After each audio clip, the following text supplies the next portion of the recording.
Bueno, ya lo anunciábamos, estamos junto al senador Andrés Alamán, porque diversas reacciones generó el anuncio de la presidenta Bachelet luego de las iniciativas propuestas por la Comisión de Transparencia. Queremos profundizar en estas medidas y para eso nos acompaña precisamente el senador, a quien le damos la bienvenida. Senador Alamán, ¿cómo está? Muy buenas tardes. Muy bien, Matilde, cuéntame. Bueno, quería saber primero cómo tomó el anuncio de la presidenta el día de ayer, luego de conocer las conclusiones de esta comisión, y qué le parece además que lo haya mezclado con el anuncio de una nueva constitución. A ver, yo creo que el trabajo de la Comisión Engel y la propuesta que ha hecho la presidenta va absolutamente en la línea correcta. Tenemos la posibilidad de generar un aire nuevo para un sistema democrático que objetivamente está con serios problemas de desprestigio. Cuando hay una situación crítica como la que tenemos, hay que apuntarle a las soluciones, y yo creo que aquí lo que se abrió es un camino de solución institucional a una situación objetivamente de mucha desconfianza, muy grave, que nos ha tenido entrampados durante mucho tiempo. Ahora, la verdad es que a mí no me sorprende esto del tema, llamémoslo constitucional. Esto estaba en el programa de la presidenta, todo el mundo sabía que en algún minuto este tema se iba a poner arriba de la mesa, y si se puso en conjunto, si debe hacerse en conjunto, no en conjunto, la verdad que no creo que sea demasiado importante. Hay que enfrentar ese tema y creo que llegó la hora de hacerlo. Y pienso que en esa línea el realismo sí lo indica. Para sus socios de coalición este es un tema importante, porque dicen que después de anunciar todo el tema de anticorrupción se pone el tema de la Asamblea Constituyente, como se quiera reformar la Constitución. Ella no habló de Asamblea Constituyente, pero de un proceso constitutivo para una nueva Constitución, y que con eso se taparía en el fondo el tema de las reformas, porque claramente estamos hablando hoy día de la nueva Constitución y no tanto de las reformas que van a permitir mayor transparencia. A ver, uno siempre puede mirar debajo del agua, ¿no? Lo que dijo la presidenta es que a contar del mes de septiembre se iba a iniciar el proceso anunciado en su programa. Yo creo que de aquí a septiembre nosotros deberíamos tener en el Congreso virtualmente despachada gran parte de la agenda de probidad. Aquí se trata de actuar con el acelerador a fondo, sin premuras exageradas, pero tenemos, mire, Matilde, muchos de estos temas ya se venían estudiando hace bastante tiempo. Entonces, claro, si nos vamos a tomar 2 años para sacar legislación que se requiere ahora, obviamente que el desprestigio y la desconfianza va a aumentar. Entonces yo creo que perfectamente de aquí a septiembre debiéramos poder tener despachada esta agenda de probidad, la mayoría de los proyectos, y creo que hay que enfrentar el tema constitucional. Y que cuando yo lo digo enfrentarlo, quiero ser muy claro. La presidenta en ningún minuto, ni ayer ni antes, ha señalado que esto va a ser vía Asamblea Constituyente, lo que desde mi punto de vista sería un grave error. Ella habló de un proceso constituyente. Y un proceso constituyente tiene 2 elementos. Tiene el trabajo legislativo del Congreso, que siempre va a ser fundamental, y simultáneamente tiene que tener un sistema, no es así, de participación ciudadana extraordinariamente intensa. Cuando hablan de Asamblea Constituyente se olvidan que igual tiene que pasar por el Congreso, porque cualquier definición de esa naturaleza requiere una aprobación del Congreso. Ahora, ¿yo qué es lo que pienso?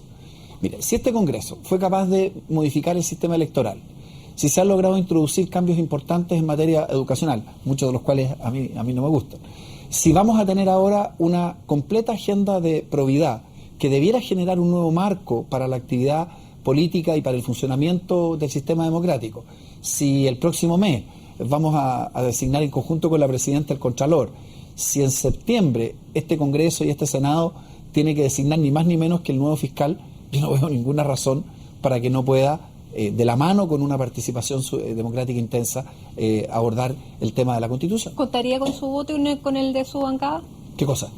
Un proceso constitutivo que lleve a una nueva Constitución. Pero mire, es que lo que va a pasar, Matilde, es muy simple. Aquí lo que va a tener que haber es, después de este proceso de discusión, va a tener que ponerse arriba de la mesa un proyecto de reforma de la Constitución, uno de cuyos aspectos puede ser dejar sin efecto la anterior, la actual, y dar paso a una nueva. Bueno, ahí se va a armar la discusión. Ahora, yo creo que esa discusión hay que enfrentarla de una vez por todas. Pero por eso le pregunto, ¿va a contar con su voto o no? A ver, por supuesto, yo voy a participar en el sentido de formular un conjunto de propuestas, ¿no es así?, en el tema constitucional. Hay algunos que pensamos, ¿no es así?, que más que una nueva Constitución, sería quizás mucho más razonable generar modificaciones importantes a la actual. Pero ¿quiere que le diga una cosa? Al final también ese pasa a ser un problema casi de simbolismo. Déjeme decir una cosa. Los más contrarios, o sea, los que más abogaban porque se necesitaba una nueva constitución, ¿qué decían? Decían que se necesitaba una nueva constitución porque con la actual nunca iba a haber cambio al sistema electoral, nunca iban a haber quórums para modificar las normas orgánicas constitucionales y el Tribunal Constitucional iba a ser un impedimento para todo. Pero también pedían que fuera una constitución que hubiera nacido en democracia. Bueno, le vuelvo a decir, ese es un tema opinable. La constitución actual obviamente no es así, que no nació en democracia, eso lo tenemos todos, los tenemos claro, y tenemos también claro que el año 2005 el presidente Lagos, cuando sacó la firma de Pinochet de la constitución, estableció y se señaló que había un nuevo momento constitucional. Pero, Matilde, para mi gusto eso tiene que ver con el simbolismo. Está arriba de la mesa el tema de que se requiere, para algunos se hablará de una nueva constitución, otros preferirán hablar de una reforma. Lo que yo quiero es que hagamos lo que hacen todas las democracias maduras del mundo, que despejan el tema constitucional. Y en el tema de las democracias maduras, una nueva constitución podría ser un elemento que fuera un factor, digamos, determinante en el futuro de las inversiones, como lo planteó hoy día la CPC. A ver, por supuesto, porque si ¿Es desestabilizador, como lo dijeron? A ver, depende cómo se lleve el proceso. Si vamos a tener un proceso constituyente, el ejemplo paradigmático es como el que tuvo Venezuela o el que tuvo en alguna medida Ecuador, obviamente que vamos a tener un problema de envergadura. Pero si tenemos un proceso ordenado, donde por ejemplo, una de las alternativas que se ha planteado es que existe una comisión bicameral, Cámara-Senado, en conjunto con los procesos de participación ciudadana. Si seguimos por el camino institucional, si alcanzamos acuerdos sustantivos, muchos de los cuales debieran poder alcanzarse, porque le vuelvo a decir, estos fantasmas que existían, estos 3 puntos que le he dicho yo, de hecho han desaparecido. Debiera ser posible alcanzar un acuerdo constitucional y despejarlo. Ahora, por supuesto, si vamos a establecer este proceso constituyente como una especie de escenario para desatar todo tipo de conflictos, para que vuelen los populismos, para que se radicalicen las posiciones, por supuesto que el resultado no va a ser bueno. Bueno, tenemos que ver entonces cómo se va a realizar, pero por lo menos ya contamos, y lo dijo aquí en CNN Chile, con su respaldo para una nueva constitución. Mire, para que quedemos claros, yo creo que hay que despejar el tema constitucional. Ese es el proceso, hay que hacerlo por vías institucionales, no podemos seguir dilatando este tema y va a tener por lo menos la disposición mía, clarísima, para que despejemos este tema constitucional. Si se le quiere llamar nueva constitución, si se le quiere llamar reforma de la actual, o si se le quiere poner un tercer nombre, para serle franco, a mí me da bastante lo mismo. Pasemos a revisar lo del Consejo Asesor Presidencial. Seguro. En materia de probidad, que es uno de los temas importantes y que sobre todo toca a los partidos por el financiamiento de la política. ¿Le parece a usted y está de acuerdo en que el Estado financie finalmente a los partidos políticos? Matilde, mire, el año 1994, cuando yo hablé de los poderes fácticos, insistí que era fundamental que existiera un sistema de financiamiento estatal para el trabajo ordinario de los partidos políticos. Yo sé que yo fui una voz absolutamente en el desierto dentro de la centro-derecha, porque la centro-derecha nunca ha estado de acuerdo con esta propuesta. Cuando fui precandidato presidencial el año 2013 dije exactamente lo mismo. Yo siempre he creído que se requiere un sistema de financiamiento público, ojo, y también privado, para la política, para que tengamos partidos autónomos, independientes, que siempre pongan por delante el interés nacional. Y digamos también las cosas como son. Hasta ahora tampoco ha habido una sola iniciativa de la concertación en 20 años para establecer un sistema de financiamiento de los partidos. Esta es la primera vez. Bueno, están todos en una situación bastante complicada. Hay elecciones, vienen las elecciones municipales, hay que volver a conquistar a la ciudadanía para que vaya a votar en este escenario de voto voluntario. Entonces hay que hacer materias que para la gente sean consecuentes con el proceso que se está viviendo. Matilde, y otra cosa muy importante, fíjese que pasó todavía un poquito desapercibido, pero una de las buenas medidas que tiene esta comisión es esta necesidad de rearmar los padrones de los partidos. ¿Saben que eso es súper importante? Los partidos se constituyeron, algunos a fines de los 80. Bueno, hay gente que aparece inscrita que nunca aparentemente firmó para una... El Partido Socialista es un muy buen ejemplo. Tiene 120.000 militantes. En la última elección de este domingo pasado creo que votaron 25.000. Entonces, el que se obligue a los partidos a reafiliar a sus militantes, que tengan mecanismos de transparencia, que los dirigentes de los partidos no se puedan apernar permanentemente, que hayan sistemas absolutamente abiertos en términos de cómo se financian los partidos, que se pueda reclamar frente a las resoluciones. Mire, todo eso va en la dirección correcta. Los partidos en Chile están desprestigiados, pero digamos las cosas como son, porque no están funcionando bien y tenemos que hacer un esfuerzo porque funcionen mejor. Bueno, se termina también el financiamiento de las empresas a las campañas políticas. Todavía no sabemos cómo se va a financiar con el tema de los privados. ¿Hay riesgo de que lleguen maletines, senador? Yo pienso que sí, y ese es uno de los temas que habría que revisar. O sea, no hay duda de que hay que avanzar en temas de transparencia, ¿no? Creo, por ejemplo, que este tema de los aportes reservados con sumas grandes, tengo la impresión que hoy día no cuenta con consenso. Pero fíjese una cosa, el 65% de los países de la OECD, que es nuestro referente, ¿no? Tienen algunos mecanismos donde las empresas pueden efectuar aportes. Ahora, para serle franco, si no pueden ser las empresas, van a tener que ser los empresarios o los profesionales o las personas. Ahora, creo también, y hay un aporte ahí en la comisión, creo que también es absurdo que si a una persona quiere hacer un aporte relativamente pequeño, se fija, creo que el límite lo pusieron en alguna cantidad de UF, ¿no?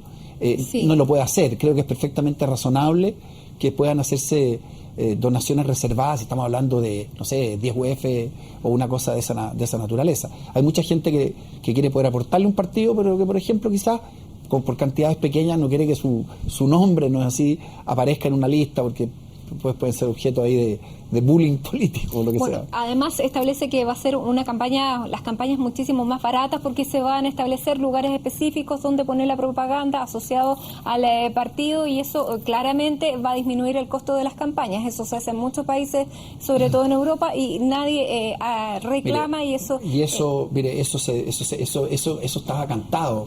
Yo he sido candidato muchas veces y créame que verdaderamente era una verdadera pesadilla esta competencia desenfrenada que se producía por los muros, por la gigantografía, por las famosas palomas. Yo creo que si logramos verdaderamente terminar con esa forma de propaganda, yo creo que va a ser un tremendo aporte. ¿Y sabe lo que eso lleva? Eso trae a la mano, Matilde, algo importante. Plantear ideas. Eso es lo que le iba a decir. Hasta hace tiempo... a veces se podía, como alguna vez alguien escribió, se podía hacer una campaña millonaria, llenar la ciudad de palomas y no poner una sola idea por delante. Entonces, si vamos a restringir esta propaganda, que por lo más va a ser bueno para la ciudad, esto va a exigir que los candidatos tengan que competir por las propuestas que tienen. Yo le digo francamente, todos los que hemos sido candidatos sabemos lo que es este tema. Además, muchas veces peleas, ¿no es así? Grupos de brigadistas que se enfrentaban unos con otros, tal como usted decía, Matilde, en muchos países desarrollados, esta forma de hacer campaña no existe. Ahora, tampoco lo que no existe en otros países es la reelección indefinida como existe en Chile. Esto también va a terminar, pero no quedó claro si un senador después puede postular a la Cámara de Diputados o puede postular a la Intendencia o puede pasar a una alcaldía o así irse rotando en el... Exactamente, que vaya pasando por todos los cargos. Mire, y que finalmente sea indefinido su periodo. Le cuento también mi punto de vista en esta materia. También, cuando a mí me correspondió ser precandidato, yo tengo muy claro que no puede ser que haya una especie de reelección indefinida. Entonces, lo razonable es que haya una reelección, yo diría, en todos los cargos. Ahora, claro, lo razonable sería lo que dice usted, que si una persona, no sé, si va a estar 2 periodos de diputado y después va a pasar a alcalde y después de alcalde va a volver a diputado, se produce lo mismo. Quizás el criterio deberá ser una reelección y a lo menos un periodo de vacancia sin presentarse a ningún cargo para después poder postular. Yo creo que eso perfectamente lo podemos arreglar porque lo que queremos es oxigenar la política y eso tiene que ver con que no hayan reelecciones indefinidas y que por lo menos haya un periodo entre medio. Senador, ¿finalmente le pareció una señal política contundente la que entregó ayer la presidenta Bachelet al hacerse cargo de todos los problemas de corrupción, incluido el caso que le correspondía a ella?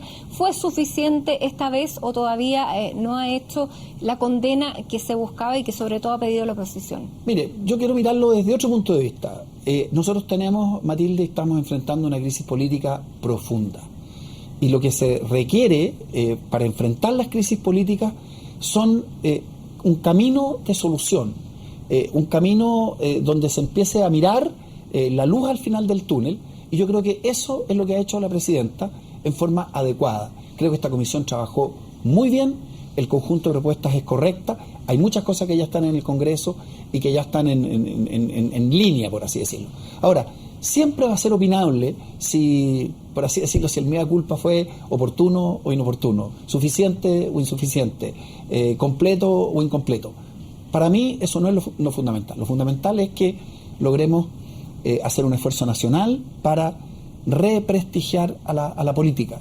Y lo que ha hecho la presidenta en esa línea va en la dirección correcta, el fondo. El resto va a ser siempre opinable. Senador, también hace falta respuestas y respuestas concretas. ¿Usted cree que el expresidente Sebastián Piñera ha dado las respuestas necesarias y concretas respecto a las empresas que lo vinculan a SQM con pagos a Chilevisión? Mire, me lo preguntaban hoy día en la mañana. Yo tengo en esto una posición permanente. Cuando hay, Matilde, una investigación judicial, cuando está el Servicio de Impuestos Internos y cuando está la Fiscalía, bueno, es precisamente, esos son los organismos que son los llamados a que las personas hagan todos los descargos que tienen que formular. Si esos descargos no se efectúan, entonces obviamente que ahí hay un costo extraordinariamente importante. Pero a mí no me parece que frente a cada denuncia que surja, pasa exactamente lo mismo. Ayer era el presidente Frey, el día anterior el presidente Piñera, hace unas semanas atrás otro candidato presidencial. Yo de verdad creo que en esto lo que es correcto, lo que es serio, es que las instituciones funcionen y que la gente dé las explicaciones. Leí ayer a propósito de que precisamente de la oficina del expresidente Piñera se señalaba que ellos iban a dar toda la información que correspondía, y me parece muy bien que lo hagan. Y más allá de lo legal, ¿le parece correcto que haya financiado parte de la campaña de Evelyn Matei? Bueno, es que eso es un tema que tampoco está que también está en el aire, ¿no? ¿Quién tiene la certeza de que eso ocurrió o que eso no ocurrió? El tema que hay aquí con los famosos aportes reservados es que precisamente son reservados. Ahora, eso también será opinable. Alguien puede decir, mire, ¿por qué el presidente de la República está financiando campañas de un sector político y no de otro sector político? Es parte de lo que es perfectamente opinable. Senador Andrés Alamán, muchísimas gracias por haber estado con nosotros analizando entonces el escenario político que surge luego de las palabras de la presidenta Bachelet anoche. Muchísimas gracias. A usted, pues, Matilde, muchas gracias.